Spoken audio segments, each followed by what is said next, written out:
Hello, everyone, and welcome to the Frames for Thought podcast. I'm your local actor, Mark, and with me, as always, Alex the Animator. Welcome to episode 8, where we're going to be talking about lies and labels in the industry. What you can do to avoid some of these labels, what you should be doing when you're applying for jobs or going to auditions. Let's jump into it, shall we?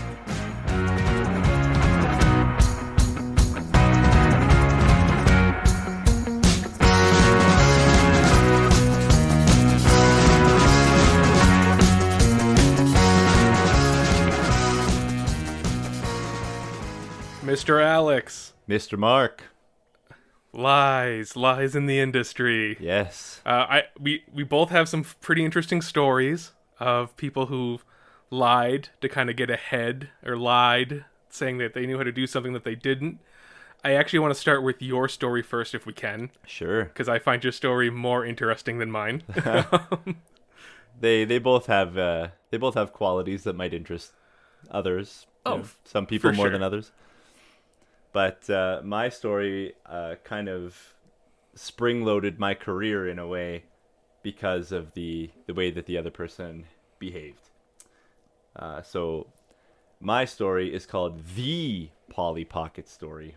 And there's a reason that it's called The Polly Pocket Story. And it's because, like I said, it gave me the bump in my career that brought me to where I am now. And it took the other person kind of right out of the industry. So what happened was this person was hired as a generalist, so a 3D generalist. And when you hear the term generalist, it usually means that you can model a character, you can rig a character, you can texture a character, you can animate a character, you can render a character, everything. You can do it all as a generalist. You're the Swiss Army knife of animation, is what it sounds like. Yeah, more or less. And there are lots of people out there who are legitimately generalists, right? But this particular project, because it wasn't really 3D heavy, it's the show Polly Pocket. So if you've watched the new Polly Pocket show, I think it was for Netflix. I was doing key layout on that show. So I was doing a lot of the posing and the pose matching and getting everything ready for animation. So I was leading, I think, Team 2 or Team 3. And we had what we thought was a 3D generalist on the team. And I had done 3D on hybrid shows before, on Transformers, Rescue Bots, on Cloudy with a Chance of Meatballs, on Super Noobs, on a bunch of other what you would consider like entry-level shows. And so I volunteered on this show. I was like, if they ever need help in the 3D department or whatever, just let me know and I'll dive in and I'll give them a hand and blah, blah, blah. And my producer was like, no, I'm pretty sure we got it. We got a generalist on board, So they were pretty confident that this person was what they were looking for.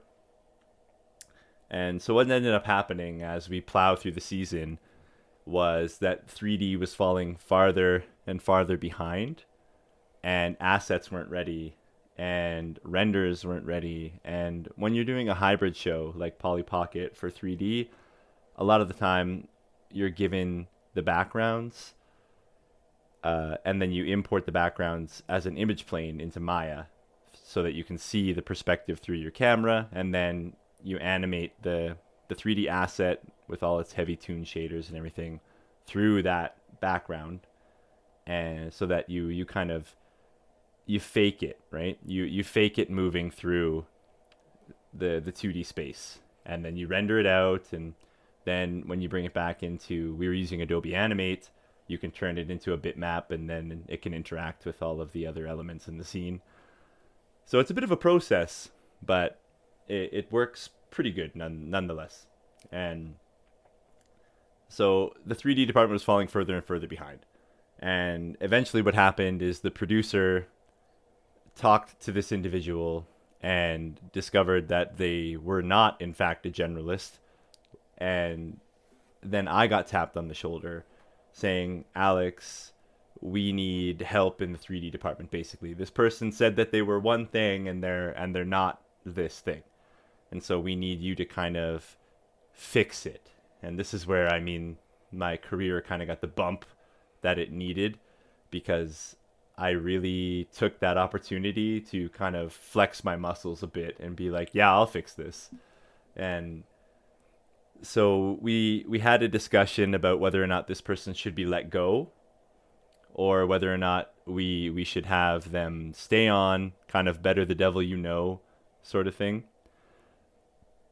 And what we found out was that this person was a pretty adept modeler, but when it came to rigging, texture, and animation, they were not at the level that they needed to be to, I think, even be considered for like a studio job, let alone, you know, a generalist or something of that caliber.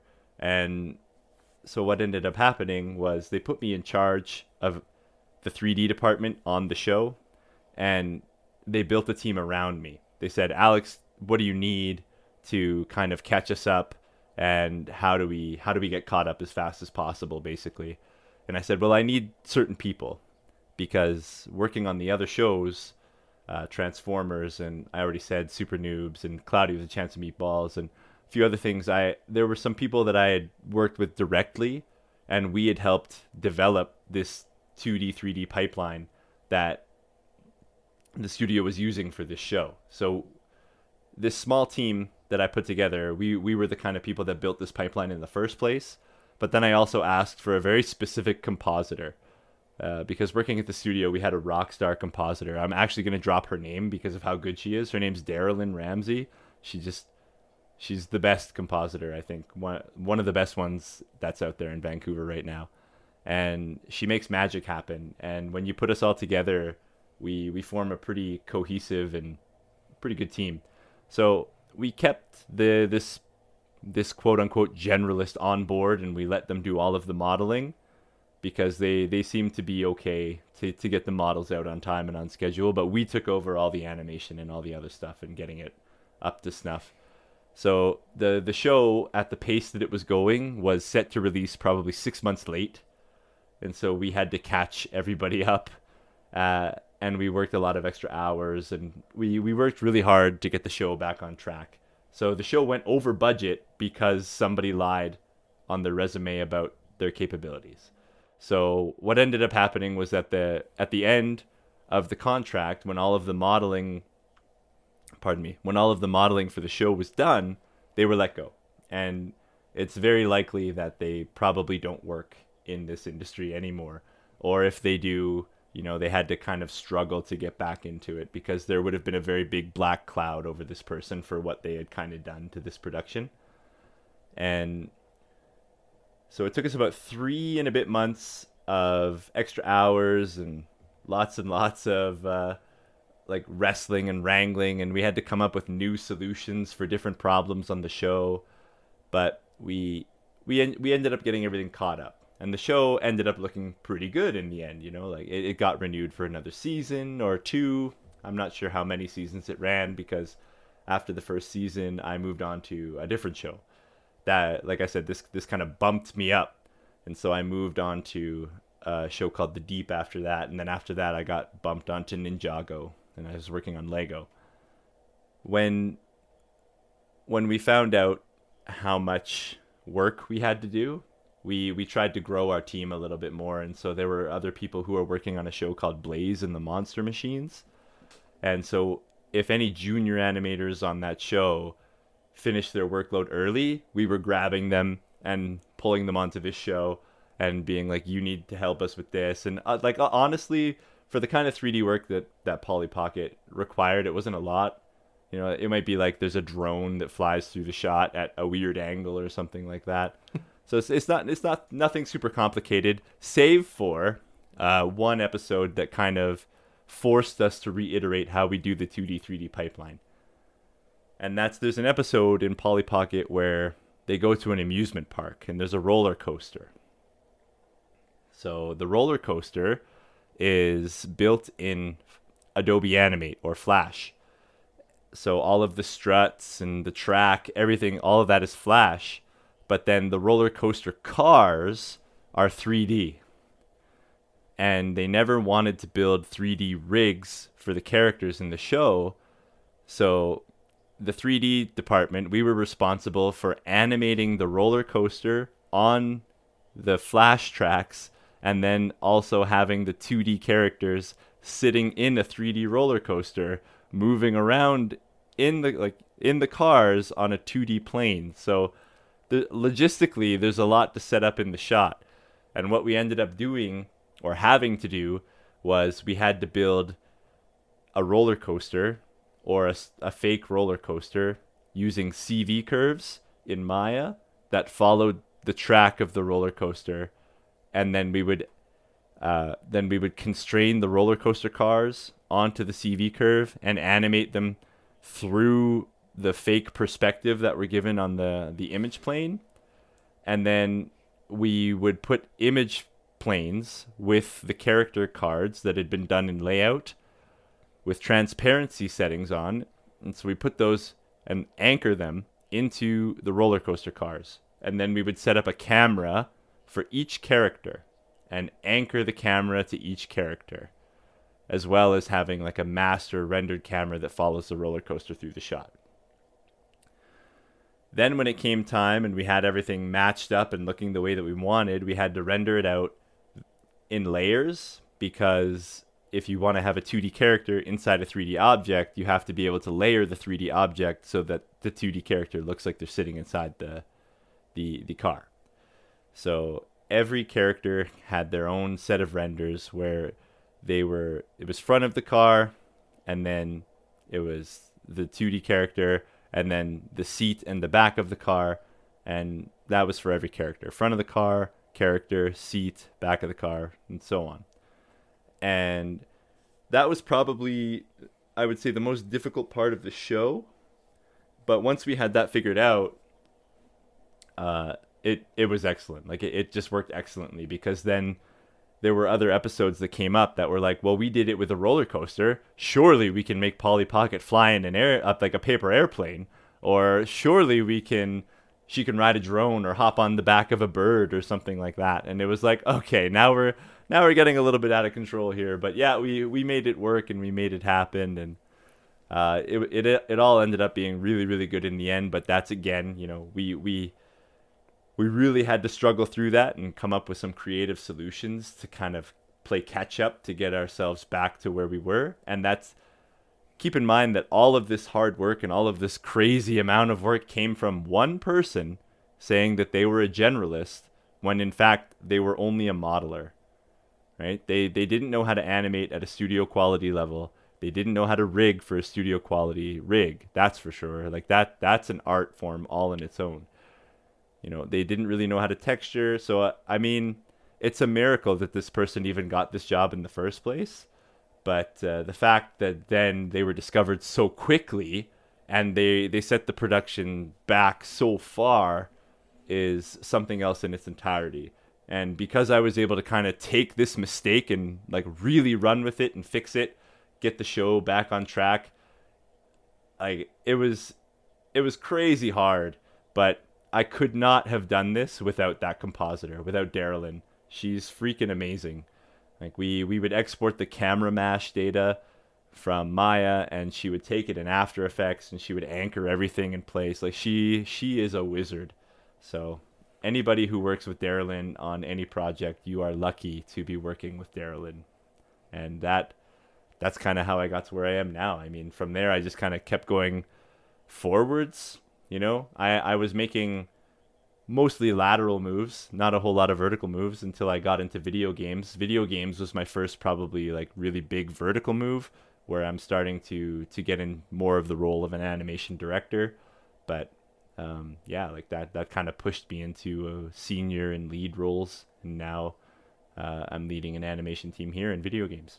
So all that's amazing, and that's a lot of really great information that you just gave. I want to take it back though, just a smidge. Sure. So this guy you're talking about, I don't want to defend him because, like, A, I don't know him, or her. B, I left it vague on purpose. Do you know what? You're absolutely correct. Yeah. I don't even know what gender that person is. That's how much I don't know about this person. Yeah. But they set everything back by 6 months. They made everything go over budget. So I'm not here to defend them, but I want to play the devil's advocate a little bit. Is it possible that when this person was hired on or brought on to this project, that they thought that they knew how to do the thing, but they actually don't. Like they thought they could figure it out with the knowledge they already had. So basically, what I'm kind of getting at is, it wasn't like a malicious lie. It was just they thought they could do something and they couldn't. Is that a possibility? Maybe. I mean, it wouldn't take too much to be able to look at this person's work and be like, this person's pretty junior. But it may also have been that when they had started the show and they had greenlit the show, that they thought that the 3D involvement was going to be minimal, when in fact it was actually extremely inflated, and there was a lot more to it. But when you call yourself a generalist and you put it on your resume that you're a generalist, you should probably know what a generalist is, right? So there's a really good example of what a generalist actually is. He has a YouTube channel. It's called Dicko. He's an Australian 3D generalist, but he really is a generalist. He knows how to model, he knows how to texture, he knows how to rig and animate, and he does it all in multiple programs. So on his website and on his resume and on his reels, he labels himself as a generalist because everything that you see in his shots is something that he made, rigged, textured, and animated. So if that's something that you're capable of doing at a studio level, then I feel like, yeah, it's safe to say that you're a generalist. I would not in a million years call myself a generalist, at least not yet. I mean, I'm learning how to use Blender more and more every day, but like there are people who can model and use ZBrush and Mudbox and Substance Painter and all these other programs way better than I can. Like my focus is animation. I love animation. I'm not super passionate about like textures and stuff like other people are. So I wouldn't call myself a generalist, and I've been doing this for quite a while. Yes, yeah, it's interesting. I was only asking just because I think it's easy for people to be put in a situation where they think they can handle it and they don't. But I just wanted to be clear that regardless if you're put in that situation or you're straight up lying, just don't do it. Absolutely. There's no benefit to it whatsoever. All you do is make yourself look bad. Like you said, this person has this black cloud now in their resume forever. And maybe they'll find a studio that will let them have an entry-level job at some point, but that's not going to be for a very long time. So it's just not worth it in any way. It's not, because you're not going to get those references. You're not going to make those network connections, and you burn a lot of bridges that way. So I don't recommend it to anybody. Like, I remember when we'll talk about Sony here just really quickly. A lot of their proprietary stuff is run on Linux, and if you don't know how to use Linux, I would be upfront about it and be like, I don't know Linux. You can learn Linux for sure, but you have to do it kind of on your own time. Or if Sony's like, yeah, we'll take you on, we'll teach you Linux, then that's great. But if you go to an interview for Sony and they say, how familiar you are with Linux, you don't go, oh yeah, I'm great at Linux. Like, you don't make it up. They're gonna know. They'll find out right away.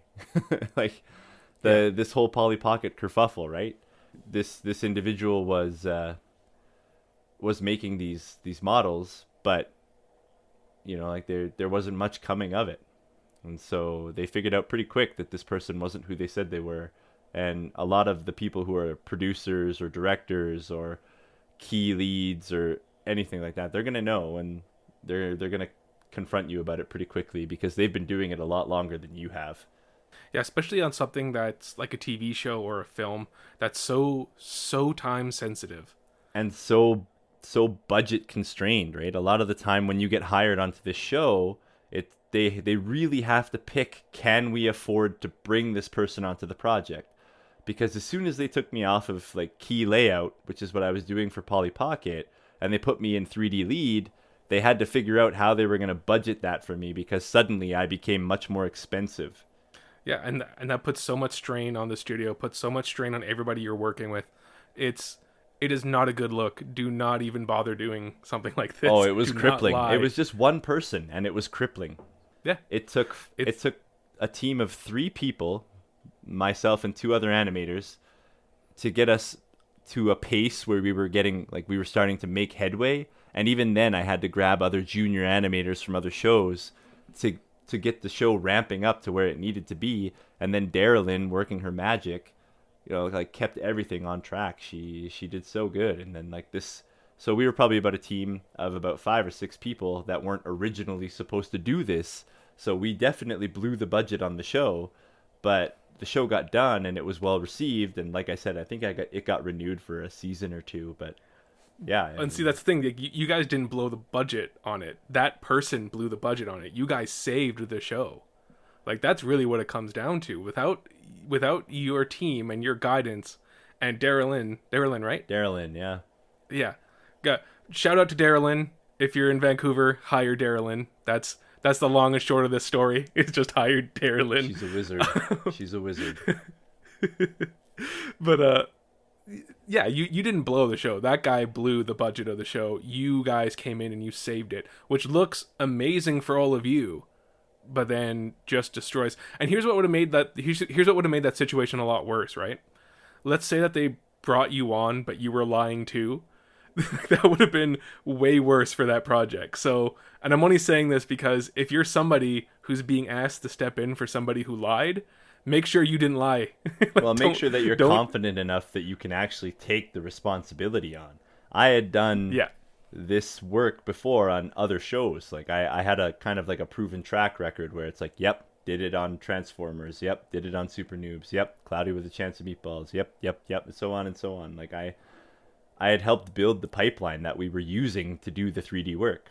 And so when I was put on key layout for this show, I was like, cool, like I'll just kick back for this one. But then all of a sudden it became very urgent that I kind of take over.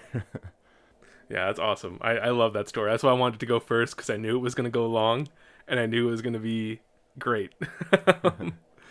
So my story of it that I'm going to bring up, it's not as in depth, but it's one of my favorite stories about theater I've ever heard of. So, being in Vancouver when I was new to the scene, going out for a lot of auditions, meeting a lot of different directors and people, you get hired on shows and blah blah blah blah blah.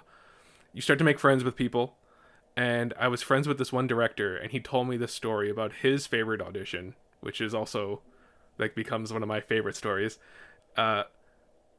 He was holding auditions for this one show. I forget what it was. And he was bringing in just as many people as he could see, kind of thing. And there was this one name that popped up that he never heard of before. Never heard of this guy. And he had this huge resume. And that's what made it weird, is that this guy has this massive resume of all these parts, and they're not like bit parts. He's playing like Willy Loman and stuff, like lead parts. And the guy's like, how come I never heard of this dude? And like, he looks at it and it's like a lot of the stuff is not from Vancouver. Like the guy came in from somewhere else. I think it was Ontario was what his resume was saying. So he's going through his resume. He's like, yeah, I should check this guy out. I should see what he's all about. And as he's going through the resume, he sees this one play called Waiting for Godot, or Waiting for Godot. But it's pronounced Godot. It's one of my personal favorite shows because I love absurdism and I love wacky, crazy things. So Waiting for Godot is right up my alley. It's about two guys waiting for Godot to come and save them. And they're just kind of walking around this area and they have these really weird, out of nowhere conversations. It's a really great play. It's probably better to watch it than to read it. But, if you like reading plays, I recommend it. And if you want to get into absurdism, I recommend it. It's a good, easy entry. Anyways, the thing is, Godot never shows up in the play. You go the entire show and Godot never comes up and says hello. At least the versions I've all read doesn't happen. I don't know, maybe there's a special version. You never see Godot. This guy has on his resume that for Waiting for Godot, he played Godot. And that's when the director was like, now I have to see this guy because he's played a part that doesn't exist and now I need to see it. So of course he calls the guy in, like he has to see him. And the guy comes in and he does his monologue and the director was like, I was like pulling my hair out. It was terrible. It's clear that this guy has never acted before and thought that he could just walk in, be like man pretty and get a part is what the director thought. So the whole time he's watching, he's like, yeah, obviously lied on the resume, obviously has no training, no history. And the director just sat there and just watched him quietly. And then it was done. He was like, okay, thank you. And as the guy was walking out, he's like, oh, hey, can I ask you something about your resume really quick? He was like, yeah. He's like, it says here that you played Godot and Waiting for Godot. How was that? Like I was like, oh, like it's a really good show, and I put on a really good performance. It was really interesting. It was really fun to do. Just like all this generic BS, like nothing substantial, nothing about like the actual show or where he did it or his favorite line or his favorite scene. Nothing, just blah blah blah blah blah, because it was clearly fake, and so the directors let him go. Especially in the world of theater, you have a lot of people who dedicate their life to it, and they know like every Shakespearean play. They have a favorite scene in every Mammoth show. Like they all they do is wake up, read plays, and then put on shows. That's all they do. So don't try to bullshit these people. They're gonna catch you in the act, and you're gonna look terrible for it. Imagine how, like, I feel as that director how cringeworthy that is when the person's like, "How is it to play Godot?" And they're like, "Oh, Yeah. Oh, and I would have hated to have been in that room. Oh, see, I would have loved it, because I would have stood there and just shook my head with like a big smile on my face. I'm like, oh, cool, thank you. What I told him was, if I was that guy, like it was literally me, and I was like, I'm gonna play a joke on this person and say I played Godot and Waiting for Godot, and if he was like, oh, hey, so like, what was your favorite part about playing Godot?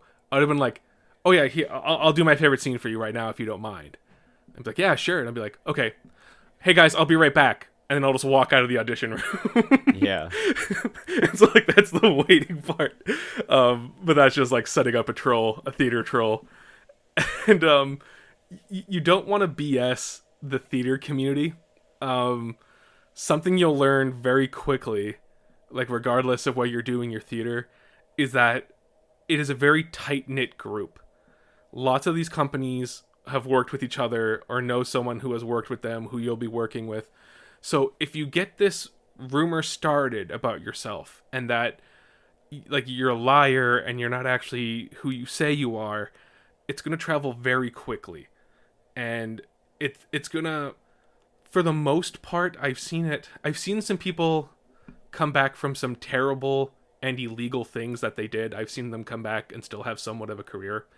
And when I say illegal, I mean like literally going to court and paying out of court to get it resolved. I don't want to go into too much detail, but word travels fast, and if you set yourself up in such a bad way, even if you're the greatest actor on earth, they're not going to hire you. Like, it's just how it is. You'll have to move to a new town, or you have to go in the business of making your own stuff, which I've said before I think is better for theater anyways, is to make your own stuff. But don't start off in theater on the wrong foot. It's okay to say you're inexperienced. It's okay to grow. It's okay to not be Gwyneth Paltrow, like right out the gate. It's perfectly fine. Grow. Like, my old roommate right now, I'm trying to hook him up with my agent. And so I gave him all the contact information, and he's scared to send his stuff from school for her to see, because he doesn't really have anything modern on film for his demo reel. It's all stuff that's like 7 years old. And I told him, it's like, well, your school stuff is the stuff that's closest to your look and your age right now. So you kind of have to go with that, because that's the person they're going to see when you come into the room. And I also told him, the stuff you did in class has a lot more depth in it than the stuff that you showed me on your demo reel. So even though it might feel awkward to be like, oh, they want to see something more professional, I have nothing professional. Well, yeah, it's because you're just a fresh student. Like, that's perfectly okay to send something from class if you have nothing else to send. Like, a lot of agents won't look down on that. Maybe some in the bigger agencies will, like the downtown 50th floor agencies. Maybe they won't like it. Maybe they're looking for someone with more experience. But if all you have is that, then broadcast that. Let them see it. And if they're actually looking for you, and that's the thing, if you have a good look as well, if you're a leading man look, they're going to watch it, even if it's class stuff. Because you just got to put it out there. You got to put it out there, you got to put it forward. Sorry, that was a bit of a ramble, but it's part of the whole industry and getting started with it is you have to really embrace where you are, who you are, and what you can do. And you'll get better over time. You'll learn different skills over time. You'll figure it all out. You'll get your professional demo reel, I promise. But don't be embarrassed about starting from the bottom. Don't lie and say like, oh yeah, I've done all these indie films when you haven't done a goddamn indie film. Imagine Just though being more green, like a greenhorn, and going to an audition and knocking their socks off. You know, being that amateur, not lying about it, owning the fact that you're new to this, and then you go and the casting directors are blown away by your performance, versus lying about all of these shows and films and blah blah blah that you've been on and being completely underwhelming in an audition. yeah, Right? Wouldn't you rather be the amateur that blows somebody's socks off? We've never heard of this guy before, but look what he just did. Holy crap. Versus like, look at this guy. His resume is completely stacked, but what was that? He should know better, or she should know better. yeah, because well, and that comes with like if they're expecting experience, they're expecting a certain level from you. So if you put like a 5-page resume out to them, then they're expecting somebody with that much experience and that much talent. Vancouver does a really great thing called the GVPTA, which is the Greater Vancouver General Auditions. And essentially what happens is a bunch of agents, a bunch of casting directors, a bunch of directors, like from everywhere from stage to film, they sign up and they all sit in a giant auditorium and they see actor after actor after actor audition. Now, for the actor even to get into that room, you have to pass a preliminary audition, which is usually artistic director and a local director. That's what I had anyways. So what you'll have is a director and an artistic director typically. And you perform your audition in front of them first. And then they vote to see if you can go on. So they already kind of set a standard to begin with. And the thing is, if you win and you auditioned and they don't want to put you forward, they're going to tell you what you need to work on. So it's not like they're going to just leave you out in the wind to suffer. But then you go to the audition, then you do it in front of everybody. When I did that, I was getting phone calls for the next 2 to 3 weeks from agents and artistic directors who wanted to see me. Like it's a great way when you're coming out of school to get noticed. And it's quick. But that's the kind of stuff that you have to do as an actor to kind of get your name out there, especially when you're in a nude location.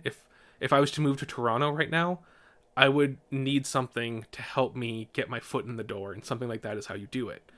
And like that's the thing, like when I was there, it wasn't just all students. It was a majority of it was students, but you had older people there too doing it because, you know, they got their resume and stuff, but they want that foot in the door, and it helps. And then you get vetted. There's a vetting process before they even see you.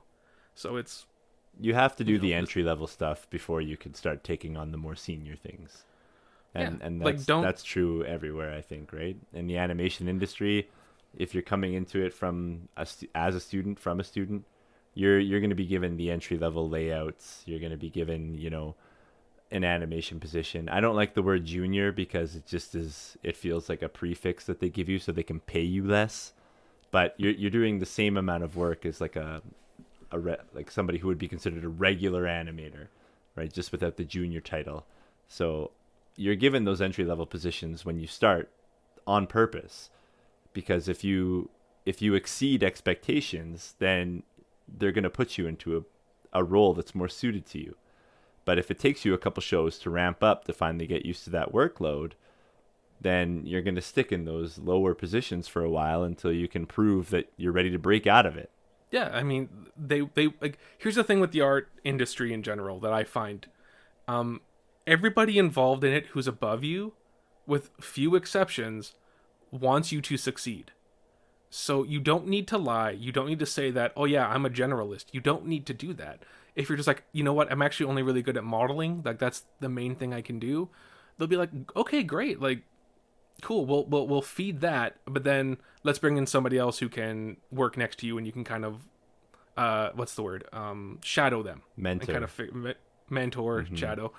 And you'll grow. Like, if you're scared, if you're lying because you think you're not good enough, you're kind of proving them that you're too immature to succeed and to grow. That you really aren't good enough. Yeah, exactly. And so don't prove them right. You know, don't prove your negativity right. Just be upfront and be honest with where you are. I have no problem. I'm overly honest with like who I am and what I think, and it can get you in trouble depending where you are. But I know so much more people who appreciate it than don't.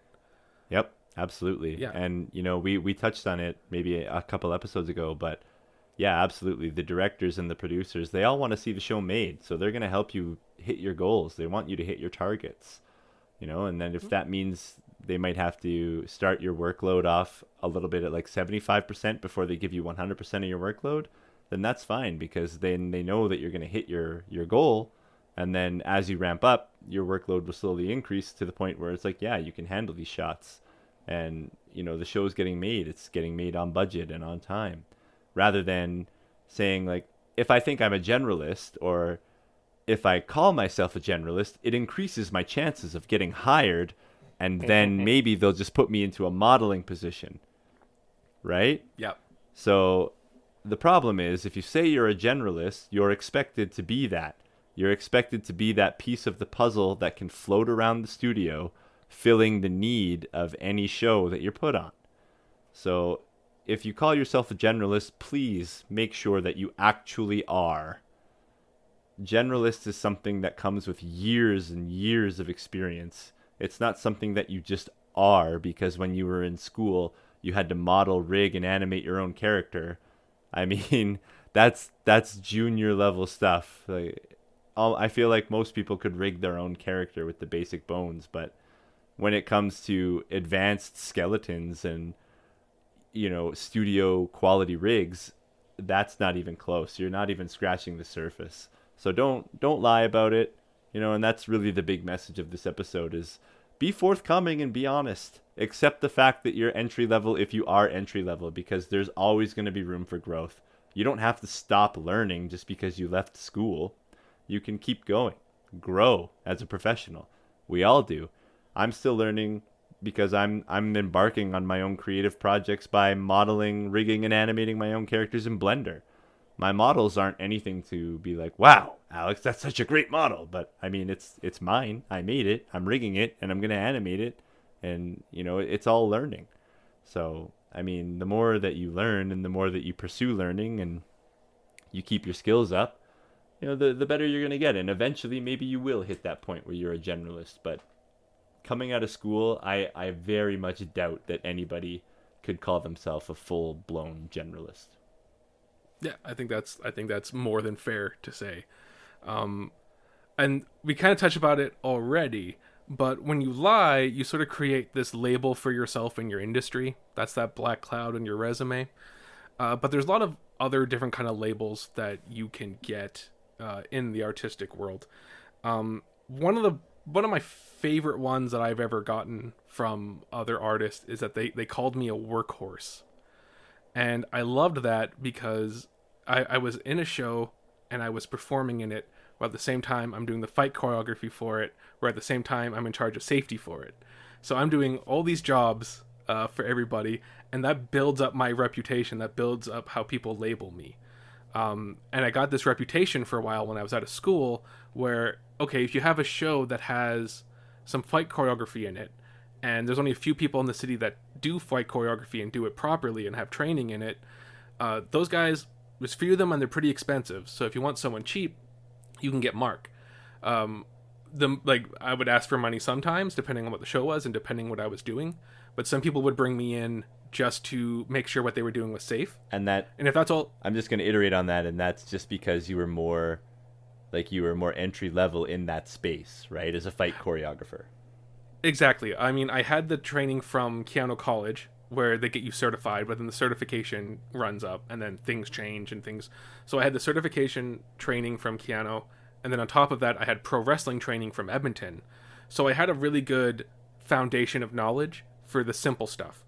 And a lot of the times, when I'd be brought into a situation where I was training somebody, I was more or less teaching them ring psychology, because a lot of the time their choreography is great.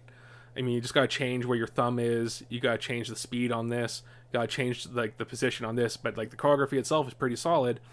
But then you gotta tell the story with that choreography as well, and that's something that a lot of actors kind of forget with fight choreography. They think it's like, oh, I just swing a sword. It's like, well, no. How do you swing that sword? Why are you swinging that sword? What's the reaction you're expecting from swinging that sword? There's a whole different level of fight choreography that a lot of actors don't think about. So.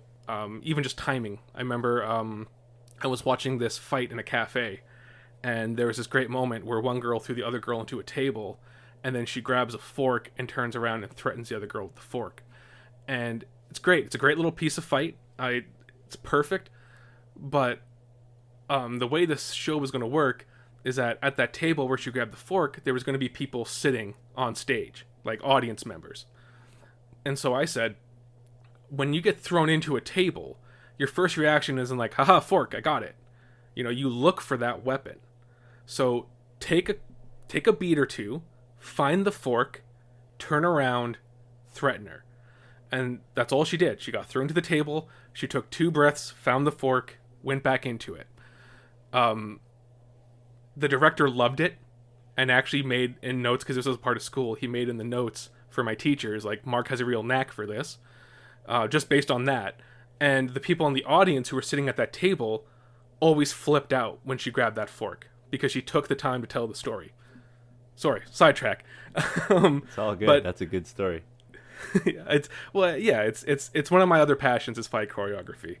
And like one of the things that to kind of go off your story of your Polly Pocket story, again, when I was kind of fresh out into the theater world in Vancouver after school, I wasn't diving super hard into it right away because I just did this 3-year program. I was kind of tired.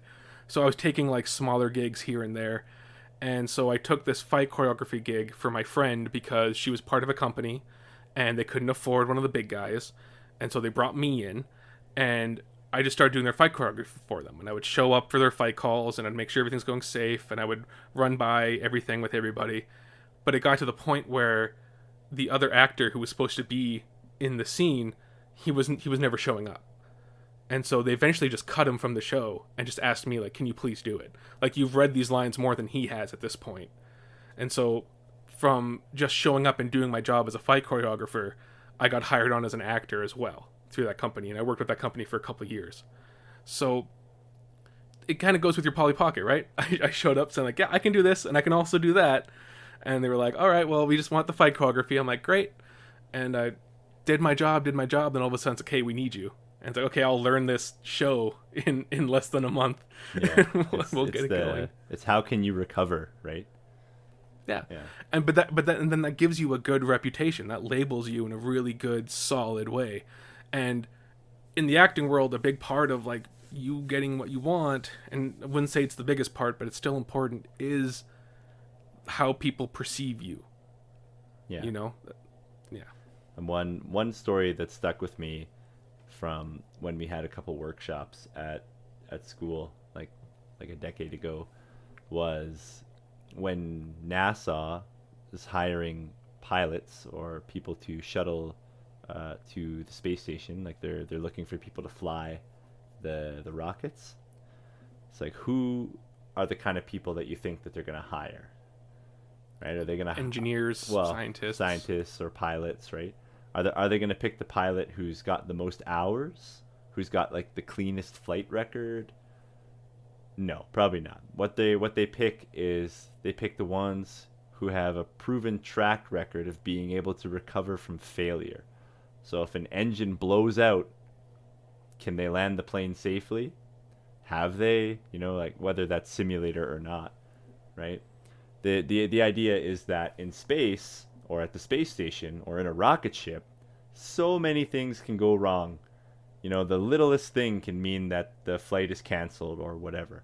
And so they want people who can think on their toes. They want people who can critically think. They want people who are able to analyze a situation and say, no, this isn't going to work because of this. They want people who can problem solve. And this is directly reflected in the animation industry, because when you have a complicated animation sequence, you have to break it down into its elements and say, okay, how are we going to solve this problem? So think about if you have a 3D rig and somebody needs to cut it in half with a sword or with, an axe or something like that.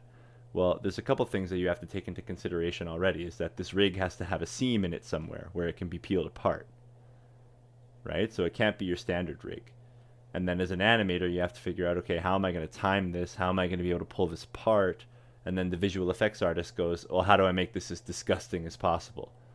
Right? Like, how do I make it look sick and gross and with the blood and if it's a zombie or something, like the the sinuated tissue and all of this. And so you have to think about, how can I fix this if I run into problems? And so that's what happened with Polly Pocket, right? Is we had the roller coaster, it was a huge problem, and we were like, well, how are we going to fix this? Because we know that we need to have it done a certain way, but how are we going to make that work? And it took everybody putting their heads together to be like, this way, because that way, we would do quick tests, quick tests, and quick tests. We weren't wasting our time trying to figure out a big complicated solution. We were trying to figure out what is the way that we can get this out and make it look good with the show style, right? It was about, how can we recover from this problem? We need to make sure that the show is on style. We need to make sure that it looks good, and that even though that this roller coaster is in 3D and the track is like a flash background, how do we make it look good? How do we make it look believable? And so you really gotta kind of flex your problem solving muscles in a way.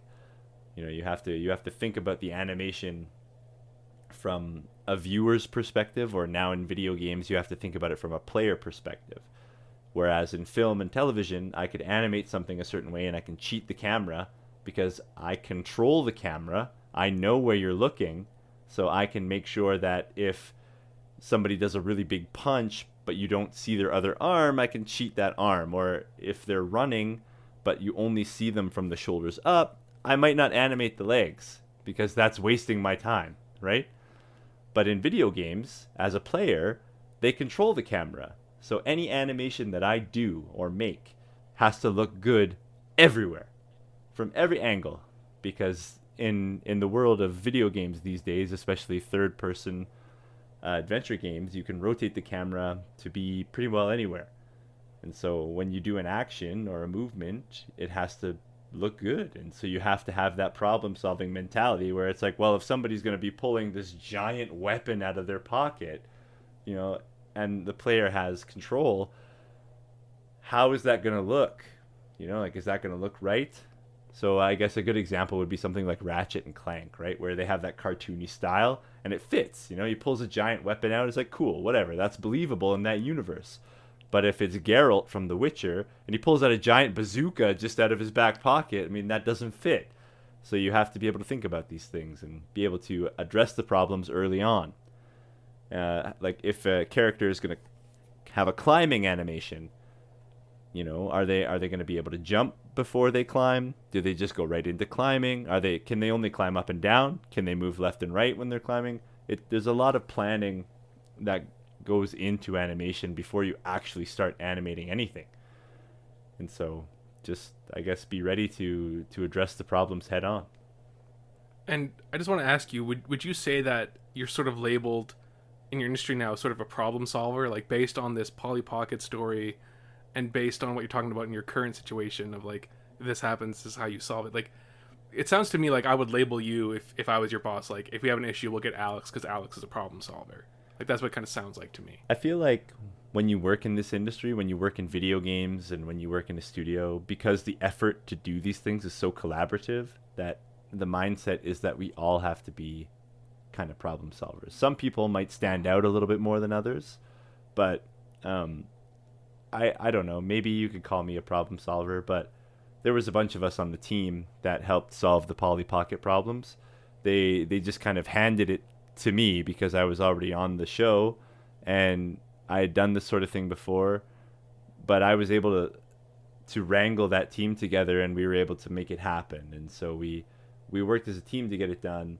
But like in the story, I said that was like my bump forward because like that did kind of bump me into other more technical productions where it was like there were problems that they knew of right out the gate that were going to need addressing, and animators who knew how to fix problems were an important asset on a lot of the shows going forward. Because with Lego, a lot of the time the geometry, if you move the arm too far or if they bend their knees too much or they bend at the hip too much, the geometry crashes into itself.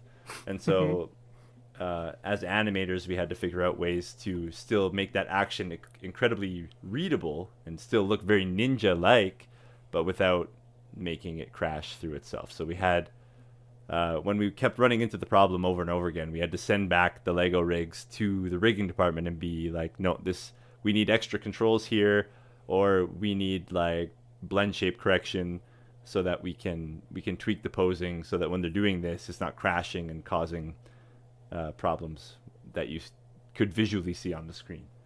So, I mean, yes and no. You could call me a problem solver, but I mean, I feel like that's kind of just how you start to think about it after a while. And in video games, this company that I work at now is not a huge company.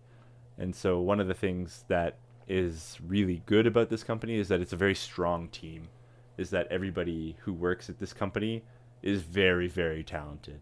And they're able to think on their feet like that. And they can see problems coming before they actualize. And so we self-correct in that way. And so the team that I'm working on and the team that we build, we're very focused on keeping like strong team members. So I mean, yes, but I feel like there's a whole bunch of us that are problem solvers as well. Like it's not just me. Cool. I think it's like just a good thing to kind of have people think of you in the office as someone who can, like, if we have this task, we can hand it off to Alex and we'll know he'll get it put together. And I mean, if it's a team effort, that's great too. Then it's just like, oh yeah, our blank team can do this. Like that's another good label to have. Mm-hmm. Something else I kind of want to talk about that involves the world of lying as well is if somebody lies about you, for example. So from the acting world, if someone was to lie about me and say like, well, Mark isn't as like talented and blank as he says he is, what I would do is prove them wrong. You know, like don't fight it. Like if that's what people are saying about you, there's like nothing you can really do to stop rumors from flying around about you. But what you can do is make them shut up by proving them wrong. Don't give into it. Yeah, exactly. Don't fall down and be like, oh, well, they're all saying I'm not a good tap dancer, but I've been in tap for 8 years, but I guess I'm not. Like, no, you go out there and you tap your little heart out, and your skills and your talent will be noticed. So don't get bogged down by people starting rumors and lying about you. And I think this is important to say. I don't know how it is in animation, but I know in theater, like lying and rumors, it's very, I shouldn't say very. It's like gossip. Gossip is like pretty bad in the acting world. And a lot of it is people trying to like get that one up to move up, to move up, to move up, to move up. That's part of it. And some of it's people just, actors are dramatic people, and so they need drama in their lives, and so they'll create drama when there's none there. Don't get caught up in it. It's not important. I know it might seem like the end of the world for some people. I know when I was younger it did, but the older I got and the more experience I got, the more confident I got in who I was as a person and who I was as a performer, that I don't care anymore. If somebody says I'm not funny, I go do something funny on stage and prove them wrong. Like, it's just that simple. It's that whole actions speak louder than words thing, right? Let your work speak for itself. So just kind of taking what you said and applying it to animation. If somebody's like, yeah, Alex is, he's just an okay animator. Like, you probably don't want to put him on the action team. And, it could go one of two ways. They could be like, okay, whatever. We won't put him on the action team. Or it could be like, well, let's see. And then if they take a look at the work and the work is reflective of what they want on the action team, then they'll be like, nah, he's got it. Like, there it is. Boom. Right? Yeah. The work speaks for itself. And that goes back to the generalist thing in the beginning as well. It's like, call yourself a generalist? Great. That's perfect. That's exactly what we need for this show. They see the work. You're not a generalist. It's very simple. and again, like, if this person lies about your talent in action scenes and animation, and then you go and you show the studio how good you are at these action scenes, that makes that liar look bad. So don't be a liar. Like, it's never going to work out for you. It's not going to get you as high up as you think it will. It might give you a quick relief, but then eventually it all comes crashing down. Oh, it drops you down hard. Oh, it ruins people. Yeah, I honestly don't know what happened to that person, the generalist, but I don't imagine that there's much going on. Like that was a pretty big black cloud. So that did not end well. Okay, and then the last thing I kind of want to talk about from my own experiences, to go back to this whole labeling thing. there is this concept of like quote unquote know your place in theater. So the idea of that being like you're not the director, you're not the actor, you're not the lighting, you're not the blah. Like whatever you are on the crew, like that's what you're supposed to be. Stick to it. Yeah, you stick to it. And I would say like definitely for film that is pretty true. Like if you're hired on as an actor for film, they expect you just to act. They're not going to ask you to do the lighting or the rigging or the sound. Right, like there's not a guy with a boom mic being like, you should say your line like this. I mean, there might be, but he shouldn't be doing that. But I mean, like you can, like I do know people who like they'll do an indie film, like they'll be acting in an indie film, and then they'll be a PA for a TV show. Like that's I've seen that, but you got to keep it separated when you're on set. Like people do not appreciate it when you overstep that. That kind of crumbles in theater. Like I was saying before, I was a fight choreographer and an actor, and then I'd be in charge of like lighting or something. Like I've done projects like that, so it's not entirely unheard of in theater. But I do have a theater story that I want to share because, in my opinion, this is a situation where good intentions got somebody in trouble. So, in the world of theater, when you're rehearsing a show, you have this thing that's called cue to cue. And Q to Q can be 1 to 2 days, typically 1 to 2 days. It might be longer depending on how tech heavy your show is. But the idea around Q to Q is you spend all these months, or you spend this month just doing all the actor stuff. So they get all their blocking and their lines and all that stuff. Q to Q is the big rehearsal for your tech people. So lighting, sound, set, all that stuff. This is their rehearsal time. So it's kind of respected in kind of like the unwritten law that as an actor during Q to Q, you kind of just shut up and just do as you're told, because they're trying to figure stuff out, and you don't want to be there over 12 hours each day. Like you want to get through it as quickly as possible and then do a full tech run if you can. So a lot of actors like to talk and be stupid, so it's better just to sit there, shut up, and then be there for your cues and just do as you're told. It gets through the process really quickly. Anyways, at school we were doing a Q to Q for this new show, and there was a problem with the rigging. And they had these paintings that were coming up and down, and it was getting in the ways of the lights. Like this is when they were finally noticing it. And so the director, the lighting person, and the set person, they were trying to figure out all night, and they were getting really stressed out. And we were kind of sitting there quietly for what seemed like 40 plus minutes. Like it seemed like a long time. And so my buddy, he's very good in a lot of technical stuff when it comes especially to like set stuff, like building stuff and everything. But he was an actor in this show. So he decides to stand up, walk over, and give his 2 cents of how to fix the problem. Now, I know from my perspective, and a lot of people who know this guy from their perspective, they know that his intentions were completely like pure, and he was just trying to help because he saw people struggling and that's what he wanted to do. But the director and the lighter and the set person did not appreciate it. And they told him to sit down, and it wasn't his place to talk to them. And it got brought up in his notes in class, or at the end of the show when the teachers talked to us about the show, it got brought up. And again, from my perspective, I know what he was trying to do. He was trying to do the right thing. He was trying to help. But it wasn't so much know your place, but it was time and place. You know, if they weren't so stressed out trying to figure it out, and it wasn't so late at night, and if he didn't approach it the way that he did, or if they asked for help, even would have been better. It would have gone over a lot nicer for him. But it was really bad timing, and even though he had the best intentions, it just wasn't the right thing to do. And it would have been better if he just sat there silently with the rest of us as they figured it out. So yeah, don't be like in a lot of you have to read the room, you have to get the situation, but in some cases, know your place, quote unquote, is the right thing. Yeah, sometimes you're going to be hired as somebody who they want to wear a lot of hats, and sometimes they're going to be put this hat on, and that's the only one you wear. Yeah, and then that's in the animation world. A lot of times, you're wearing a lot of hats if you're working at a smaller studio. And then the bigger the studio, usually the simpler the hat. Right? Yeah. And I mean, when I'm a fight director, I'll ask the actors I'm working with, like, what experience do you have?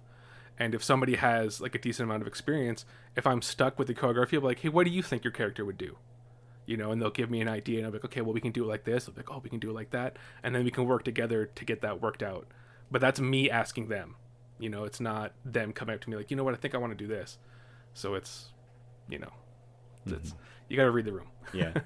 And I don't know. It's going to be production dependent, I feel like, for the know your place thing, right? It's really going to depend on, did they hire you for a bunch of stuff or just one thing, right? Because if they only want that one thing out of you, like, be ready to deliver it. But if they open the floor up, you know, and they say that, you know, we need some extra hands or whatever, then that's your chance to put on that extra hat. But you know, with production, like you say, if they're working on the rigging or whatever, and the cards just didn't fall in the right way for that. It sounds like maybe their approach plus this other person's approach, just, you know, they butt heads in that way, and it just didn't work out. But yeah. You know, I honestly feel like if you're put in a position where there's something that's not working, and a pair of fresh eyes is always a good thing. I agree. I just think it was a bad situation for that person. And I mean, like, again, I know he had the best intentions in mind, and that's kind of why I'm bringing it up, because I know that there's a lot of people in the art world who are very good people. Like, they're genuinely good people, and they want to help, and they want the show to come together, and they want the show to be amazing. But sometimes you just got to know when you can speak up and when you should just let other people figure it out. You just got to read the room and just, yeah. Yeah. So what did we learn today, Mark? We learned that lying is wrong, and you should never do it. Lying is bad. Don't lie. Yeah, you should just kind of embrace where you are in your creative process, and then excel with what you excel, and trust that the people around you want you to grow too, so you don't need to lie and put a false face ahead, because all it can do is hurt you in the end. Yep, I agree. Lying is not good. Don't say you're something you're not, because especially in the artistic world, whether that's animation or acting, people are going to find out really quick what you're capable of, especially if you're in a studio environment. So be honest, be truthful, and go kick ass. Yeah. Be a Darylin. be Darylin. That's the other most important part of this conversation. Be a Darylin. If you want to be a wizard, be Darylin. That's right. I'm going to put an addendum just at the end here, because I called her Darylin Ramsey when in fact she is now Darylin Nielsen. Oh. But still, be a Darylin. Be a Darylin. She has magic. All right, everyone. I think that's going to do it for us tonight. Thank you so much for stopping by and listening to us ramble on about our lives and creativity. It's been a blast. Well, hopefully we see you guys next week. Have a good one. Peace out, guys. Later.